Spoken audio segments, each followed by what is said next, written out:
Telangana. So Telangana దినపత్రిక. అయ్యో BRS party ఇంకా విలీనం కాలేదా? సో ఇది ఇంకా బీఆర్ఎస్ పార్టీ విలీనం కాలేదా అంటూ ఒక వార్తను ప్రసరించారు. బీజేపీలో బీఆర్ఎస్ విలీనం అయిపోతుందని ప్రచారం చేశారుగా? Question mark. ఏకంగా డేటు ముహూర్తం కూడా పెట్టేశారుగా?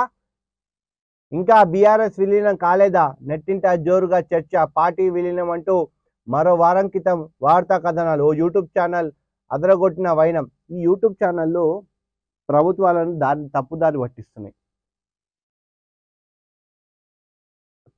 తప్పుదారి పట్టించి వాస్తవాలను చెప్పే ప్రయత్నం చేయట్లేదు. కానీ మేము గుండె మీద చేసుకొని చెప్తున్నాము.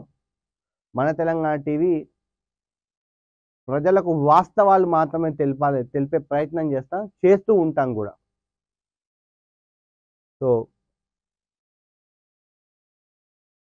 సో ఇక్కడ కేసీఆర్, ఇటు మోడీ, మధ్యలో రవిప్రకాష్. ఇక ఎవరి ఛానల్ అనేది తెలిసిపోయింది. తాజాగా సోషల్ మీడియాలో ఆసక్తికర డిబేట్.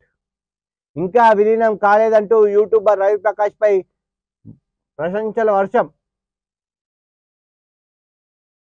బీజేపీలో బీఆర్ఎస్ విలీనం అంటూ సోషల్ మీడియాలో వర్గం గత వారం హోరెత్తిన విషయం తెలిసిందే. రవిప్రకాష్ అనే యూట్యూబర్ సంచలనం కట్టుమంటూ తెగ ఊదరగొట్టాడు. కూతురి కోసం బీజేపీలో పార్టీని కేసీఆర్ విలీనం చేస్తున్నట్టు ప్రచారం చేశాడు. ఏకంగా ముహూర్తం కూడా పెట్టేశాడు. ఢిల్లీ లిక్కర్ పాలసీ కేసులో బీఆర్ఎస్ ఎమ్మెల్సీ కవిత బెయిల్ వచ్చేసిందని, ఇక ఆ తర్వాత గులాబీ బాస్ కేసీఆర్ ఢిల్లీకి వెళ్తారని, ప్రధాని మోడీతో చేతులు కలిపి పార్టీని విలీనం చేస్తారని చెప్పిందంట. సో ఇట్లాంటి ఉదరగొట్టే వార్తలు రాయకండి సార్. ఎందుకు ఇట్లాంటి ఉదరగొట్టే వార్తలు రాయకండి. ఈ రాసి మీరు అబాసు పాలు కాకండి. మీకు ఒక క్రెడిబిలిటీ ఉంది రవిప్రకాష్ గారు. ఆ క్రెడిబిలిటీకి మీరు అబాసు పాలు కాకండి. యనుమల గురువారెడ్డి చంపింది ఎవరు? రేవంత్ కుటుంబం ప్రమేయంపై అనుమానాలు. సీఎం సొంత ఊరు కొండారెడ్డిపల్లిలో ఘటన.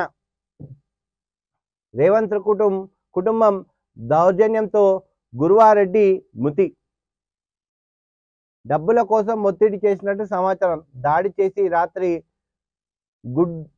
గుడిలో నిర్బంధించారన్న స్థానికులు. తెల్లవారేసరికి మూగ జీవిగా గురువారెడ్డి. యనమల కుటుంబం ప్రస్తావన లేకుండా కేసులు క్లోజ్. ఫిబ్రవరిలో ఇన్సిడెంట్, బయటకు రానియని పోలీసులు. అది పరిస్థితి. ఈ కాకని చూడండి. ఈ కాక గుర్తుందా?